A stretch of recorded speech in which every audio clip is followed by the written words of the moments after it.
First line நேயர்களுக்கு வணக்கம்.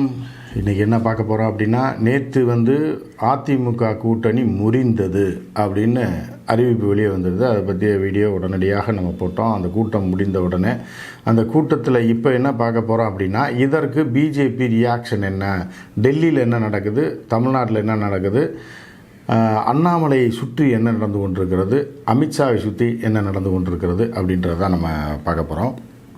குறிப்பாக நேற்று பார்த்தீங்க அப்படின்னா, இவர்கள் மிரட்டி கொண்டிருந்தது, அதிமுகவினரை மிரட்டி கொண்டிருந்தது, அவமரியாதை செய்தது, டெல்லிக்கு அழைத்து அதுக்கப்புறம் இவர்களாக போன போதும் சரி, அமித்ஷா டேட்டு கொடுக்காம நட்டாவை சந்திக்க வைத்து நட்டா லெஃப்ட் ஹேண்டில் டீல் பண்ணது, அப்படியே கேஷுவலாக இவர்களை ஒரு கட்சி தலைவர்களாகவே மதிக்காமல், இவர்களுடைய அனுபவத்துக்கு மரியாதை கொடுக்காமல், தமிழ்நாட்டில் ஒன்றுமே இல்லாத இடத்தில் இருக்கும் பாஜகவை ஒரு மிகப்பெரிய அகில இந்திய கட்சி மாதிரி காமிச்சு, வடநாட்டில் செய்கிறது மாதிரி, யூபியில் செய்கிறது மாதிரி, பீகாரில் செய்கிறது மாதிரி ஒரு வேலையை அவர்கள் செய்தார்கள். அதோட விளைவு நேற்று அதிமுக மாவட்ட செயலாளர் கூட்டம். அந்த கூட்டத்தை பற்றி பார்த்தோம். அதில் முறிந்தது அப்படின்ட்டாங்க. அப்போ இது முறிகிறதுக்கு யார் காரணம், யாரை காரணமாக சொல்கிறார்கள் அப்படின்னா, அண்ணாமலையை தானே சொல்கிறாங்க. அதுதானே எல்லாருக்குமே தெரியும்.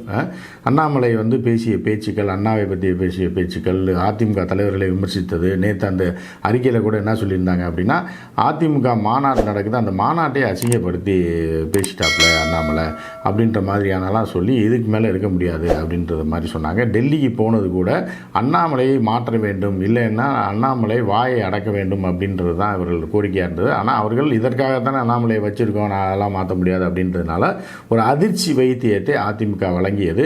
அது மட்டும் இல்லை, தற்போது கூட்டணி முறிவு என்டிஏலேருந்து வெளியில் வரணும்னு சொல்லாமல், நிரந்தரமாக இனி ஒட்டும் இல்லை உறவும் இல்லை, அதிமுக இது பாஜகவோட எந்த கூட்டணியில் இருக்காது அப்படின்னு சொல்லி எடப்பாடி தலைமையில் நேற்று நடந்த கூட்டத்தில் முடிவு பண்ணி சொன்னாங்க. அதெல்லாம் நம்ம பார்த்தோம்.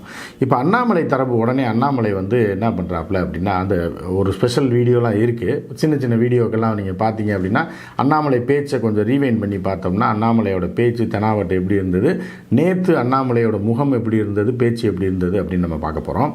இப்போ அண்ணாமலை கோயம்புத்தூரில் இருக்கார். அப்போ நம்ம முருகன் இருக்கார்ல, வேல்முருகன், அதாவது வேல் தூக்கிட்டு அலைஞ்சார்ல கொஞ்ச நாள், முருக பக்தரா, இப்போ காணாமல் போயிட்டார். இப்போ மத்திய அமைச்சராக இருக்கார். ஆனால் உள்குத்து வேலைகளை தொடர்ந்து ரொம்ப தீவிரமாக செய்து கொண்டிருக்கிறது முருகன் தான். டெல்லியில் உட்காந்து தமிழ்நாட்டை எப்படியெல்லாம் குளிபறிக்கணும், என்னென்னலாம் பண்ணணும் அப்படின்றத மிக்க ப்ரைம் இது என்னென்னா ஆள் யார் அப்படின்னா அண்ணாமலையாக தான், இது முருகனாக தான் இருக்குது. அதையும் நம்ம மறுத்துடக்கூடாது.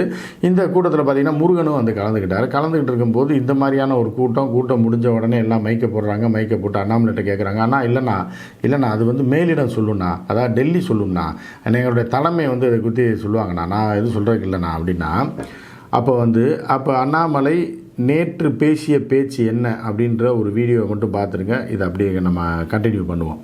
காலை வணக்கத்தை தெரிவித்து, சகோதர சகோதரிகளே, கோயம்புத்தூர் மாநகரில் என் மண் என் மக்கள் தமிழ்நாடு பாரதிய ஜனதா கட்சியினுடைய யாத்திரை நடந்து கொண்டிருக்கிறது. இந்த நேரத்தில் பத்திரிகை நண்பர்கள், அனைத்து இந்திய அண்ணா திராவிட முன்னேற்ற கழகம் கட்சி அவர்கள் அளித்திருக்கக்கூடிய அறிக்கையை பற்றி கருத்து கேட்டிருக்கீங்க. இதை பற்றி ஒற்றை வரியில் பதில் சொல்ல வேண்டும் என்றால், நம்முடைய தேசிய தலைமை இதை பற்றி பேசுவார். ஏன்னா உங்களுக்கு தெரியும், ஒரு ஆல் இந்தியா கட்சி, அகில இந்திய கட்சி, தேசிய தலைவர் இருக்கிறாங்க. அவருடைய கவனத்திற்கு சென்றிருக்கு, அவங்க பேசுவாங்கண்ணா. நன்றி. பேசும்போது நாங்கள் பேசுகிறோண்ணா. தேங்க்யூ அண்ணா, நன்றி. இதான் இன்னைக்கு கருத்து. தேங்க்யூ அண்ணா, அப்படியே வாங்க, யாத்திரைக்கு வாங்க.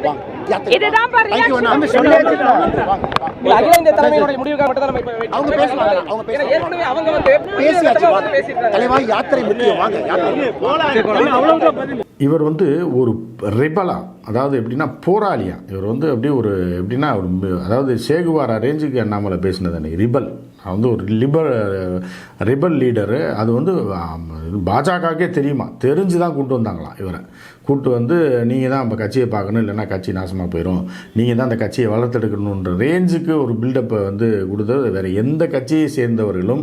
ஏன்னா அவர்களுக்கு தமிழ் புரியாதில்ல. இப்போ அண்ணாமலை என்ன துணியில் பேசுகிறாப்புல அப்படின்னு டெல்லியில் இருக்கவங்களுக்கு புரியாது. ஏன்னா அவர்கள் ஹிந்தி தெரிஞ்ச ஆட்கள். அவர்களுக்கு எதையாவது ஒரு இங்கிலீஷில் டிரான்ஸ்லேஷன் பண்ணுறேன்னா அந்த தன்மையை குறைச்சி அனுப்பி விட்டுறது. என் கட்சிக்கே தெரியுங்க, நான் என் கட்சியை வளர்க்குறதுக்காக தான் என்னை போட்டிருக்காங்க அப்படின்ற மாதிரி டிரான்ஸ்லேஷன் அங்கே அனுப்புறது. ஆனால் இங்கே பேசுகிறது என் கட்சிக்கே தெரியும், ரைட்டா, நான் ஒரு ரிபல் லீடர், நான் நினச்சேன் என் தன்மானத்தை எந்த இடத்துல விட்டு கொடுக்க மாட்டேன்னு எனக்கு மட்டும் இல்லை, பாரதிய ஜனதா கட்சி தொண்டர்களுக்கும் தெரியும், எங்களோட தலைமைக்கும் தெரியுன்ற துணியில் பேசுறது. புரியுதா உங்களுக்கு? என்னை பொறுத்தவரை சில விஷயத்தில் நான் தெளிவாக இருக்கேன். அரசியல் இப்படித்தான் பண்ணணும் அப்படிங்கிறதுல நான் தெளிவாக இருக்கேன். அந்த மாதிரி அரசியல் தான் செய்ய வேண்டும் என்கின்ற முடிவில் இருக்கேன். நான் யாரையும் எங்கேயும் தவறாக பேசலை. நான் அன்னைக்கு கூட சொல்லியிருந்தேன், என்னை பற்றி வர சில கமெண்ட்டை கூட பெருசாக நான் பதிலளிக்க மாட்டேன். ஆனால் என்னுடைய தன்மானத்தை கேள்விக்குறியாக்கும் பொழுது நான் பதில் பேசுவேன். நாளைக்கு காலையிலையும் பதில் பேசுவேன், நாளானைக்கும் பேசுவேன், அடுத்த வாரம் பேசுவேன். தன்மானத்தை விட்டு கொடுத்து அரசியல் செய்வதற்காக நான் இங்கே வரவில்லை. அதில் தெளிவாக இருக்கேன். தன்மானம் முக்கியம், அதன் பின்புதான் அரசியல். சொல்லித்தான் தலைவராகவும் வந்தேன். அப்படி கட்சி நடத்துகின்ற விதத்தில் கொஞ்சம் வித்தியாசம் இருக்கும், அக்ரெஷன் இருக்கும், சில இடத்துல டோன் பண்ண முடியாது. ஸோ என்னை கொண்டு வரும் பொழுது என்ன ரிஸ்க்னு பிஜேபிக்கும் தெரியும். I am not a grass root seasoned politician. 30 ஆண்டுகள் 40 ஆண்டுகள் அரசியல் அப்படியே வளர்ந்து அந்த அளவுக்கு இருக்கும் பொழுது அந்த பொலிட்டிஷியனுக்கு ஒரு அட்ஜஸ்ட்மெண்ட் கேரக்டர் இருக்கும். சில இடத்துல பேச மாட்டாங்க, சில இடத்துல பேசுவாங்க. நான் ஒரு rebel. I am rebel by nature. நான் ஆக்ரோஷமாக தான் அரசியல் பண்ணுவேன். எனக்கு தெரியும், அது பாரதிய ஜனதா கட்சியினுடைய தலைவர்களுக்கும் தொண்டர்களுக்கும் தெரியும் அண்ணாமலை யார். அது ரெண்டு விதமாக பேசுறது. அங்கே கேட்கப்போ அண்ணாமலை இப்படிலாம் தெனாவட்டா பேசுகிறாருன்னு கட்சிக்காரங்களே மேலே கம்ப்ளைண்ட் பண்ணால் கூட அதுக்கு டிரான்ஸ்லேஷன் ஹிந்தியில் என்னத்தையா எழுதி அனுப்பி, இது அப்படி ஹிந்தியில் எழுதுனா சப்பையாக எழுதி அனுப்பி விட்டுறதோ கரெக்டாக தானே சொல்லியிருக்காரு. பாஜகவை வளர்ப்பதற்காகவும் தன்மானத்துக்காக தான் போராடுறாரு. மோடிஜி தான் பிரதமர், அவரை ஏற்றுக்கொள்வோம் தான் வரணும்னு சொல்லியிருக்காரு அப்படின்னு சொல்லி அவர்கள் ஏமாந்து விட்டுட்டு இருக்காங்க அண்ணாமலையை. ஸோ இந்த ஸ்பீச்சை பார்த்தீங்களா அண்ணாமலை என்ன பேசினாருன்னு. அதுக்கப்புறம் நேற்று வந்து கோயம்புத்தூரில் அண்ணாமலை வந்து பேட்டி எல்லாம் மைக்க போட்டிருக்காங்க. போட்டு என்ன சொல்லுங்கண்ணே, என்னுடைய தலைமை முடிவு பண்ணுவோம் அப்படின்னாரு. இது வந்து அப்புறம் என்ன சொல்கிறாரு, அண்ணா இது வந்து பாத யாத்திரைண்ணா, பாத யாத்திரையில் நான் அரசியல் பேச மாட்டேன்னா. இந்த வடிவேல் காமெடியில் சொல்லுவாங்க, இன்னைக்கு நான் வரமாட்டேன், ஏன்னா இன்றைக்கி ஞாயிற்றுக்கிழமை லீவு, இன்றைக்கி வெள்ளிக்கிழமை விரதத்தில் இருக்கேன்னா இல்லை, அந்த மாதிரியான அப்படியே வடிவேல் காமெடி தாங்க. ஒரு பண்ணுவது பூராமே வடிவேல் காமெடி. அப்படியே ஒத்து பார்க்கலாம் அண்ணாமலையோட. ஒன்றும் இல்லைண்ணா, வாங்கினேன் எல்லாம் கூட்டத்துக்கு வாங்கினேன்றாரு. அது என்னன்னு பார்த்துருங்க. பேசும்போது நாங்கள் பேசுகிறோம். தேங்க்யூ அண்ணா, நன்றி. இதான் இந்த கருத்து. தேங்க்யூ அண்ணா, வாங்க அப்படியே வாங்க, யாத்திரைக்கு வாங்க.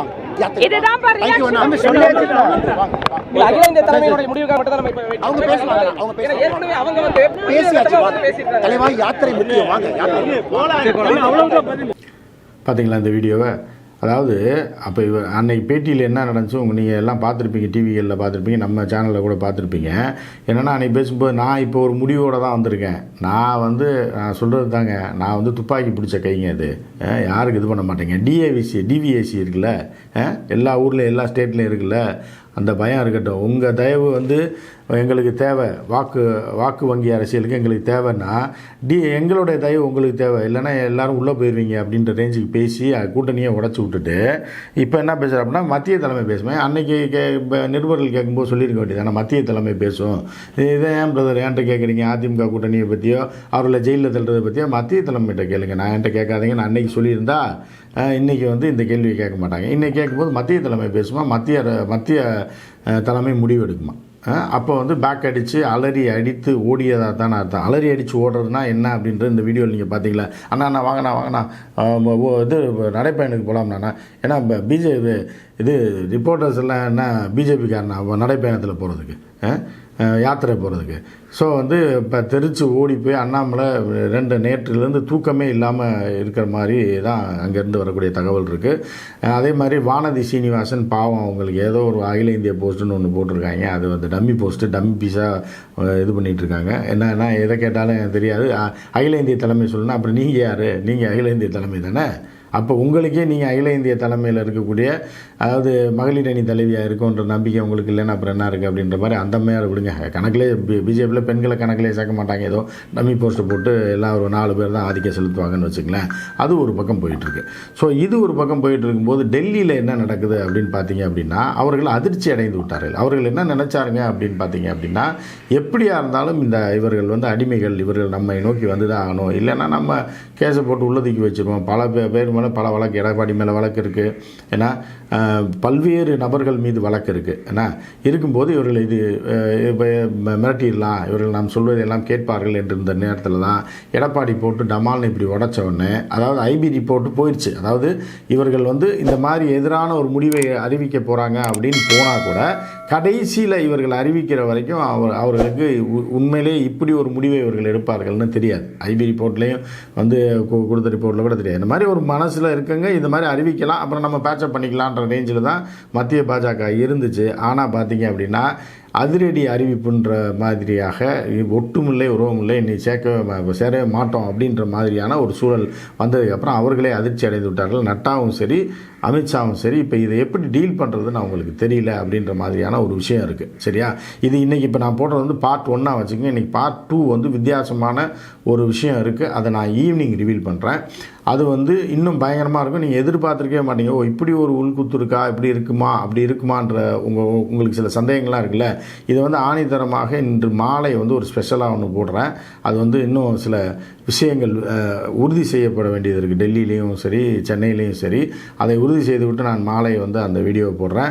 அதுக்கு முன்னாடி என்ன அப்படின்னு பார்த்தீங்கன்னா, அவர்கள் அதிர்ந்து போயிருக்கிறார்கள். இதை எப்படி டீல் பண்ணுறதுன்னு தெரியல அப்படின்ற ஒரு நிலைமை இருக்குது. இதில் இன்னொரு முக்கியமான உள்குத்து இருக்குது. நீங்கள் பார்க்கணும் என்னென்னா, அதிமுகவை சேர்ந்த முன்னாள் அமைச்சர்கள் 4 பேர் வந்து அந்த கூட்டம் நடந்துச்சு இல்லையா, அதிமுக கூட்டம் நேற்று மாவட்ட செயலாளர் கூட்டத்தில் இப்படி ஒரு முடிவு நம்ம எடுக்கணுமான்னு சொல்லி எடப்பாடி கருத்துக்கு எதிர்கருத்தாக சில கருத்துக்களை எடுத்து வச்சுருக்காங்க அப்படின்ற மாதிரியான ஒரு தகவல் வருது. இதற்கு காரணம் என்னென்னா, அவர்கள் மீது எல்லாமே அடுத்து வழக்கு பாய்வதற்கு தயாராக இருப்பதனால நாளைக்கு டெல்லியில் கேட்டால் கூட பிஜேபியில் கேட்டாங்கன்னா, நான் கூட பொதுக்குழுவில் உங்களுக்கு சப்போர்ட்டாக தானே பேசினேன், நீங்கள் என் மேலேயே கேஸை போட்டு உள்ளே தள்ளிட்டீங்களேண்ணே அப்படின்ற மாதிரியான உள்குத்து வேலை பார்ப்பதற்கு அதிமுகவுக்குள்ளே ஆள் இருக்குது. ஆனால் அவர்களையெல்லாம் வந்து பாஜக கொத்திட்டு போய் வச்சா கூட அவர்களோட செல்லா காசுகள், செல்வாக்கே கிடையாது. ரெட்டை அதிமுக இல்லைன்னா அந்த 3-4 பேர்லாம் டம்மி பீஸ் தான். சரியா, அவர்கள் இந்த முறை 2-3 பேர் ஜெயித்திருக்காங்க. அதுவும் எப்படின்னா அடித்து பிடிச்சி ஜெயித்தது என்ன உங்களுக்கு தெரிஞ்சிருக்கும் யாருன்னு. பரபரப்பாக கடந்த ஆட்சியில் அமைச்சர்களாக இருந்த 2-3 பேர். சரியா, இவர்கள் பாரதிய ஜனதா கட்சிகிட்ட ஜால்ரா போடுற கட்சியை அதிமுக உடைக்கிறதுக்கெல்லாம் கிடையாது. அவர்கள்ட்ட அண்ணே நான் பொதுக்குழு இதில் கூட மாவட்ட செயலாளர் கூட்டத்தில் கூட சொன்னேன், வேணாம் பாஜகவோட இருப்போம், வேணாம் அவசரப்பட வேணான்னு சொன்னேன், நானும் உங்கள் பக்கம் தானே அப்படின்னு காட்டிக்கிறதுக்காக 1-2-3 முன்னாள் அமைச்சர்கள் ஆட்டையை போட்டிருக்காங்க. ஸோ இதுவும் வந்து ஒரு பக்கம் இருக்குது. ஸோ இன்று மாலை வந்து நான் ஒரு வீடியோ போடுறேன். அது வந்து மிக பரபரப்பாக இருக்கும். நிச்சயமாக இது வந்து இன்னொரு பக்கமான ஒரு தகவலாக இருக்கும். அதற்கான சில ஆவணங்களை திரட்டி விட்டு இன்று மாலை நான் உங்களை மீண்டும் சந்திக்கிறேன். இதை பார்ட் 1 வச்சுங்க, அதை பார்ட் 2 வச்சுங்க. மீண்டும் சந்திப்போம். நன்றி, வணக்கம்.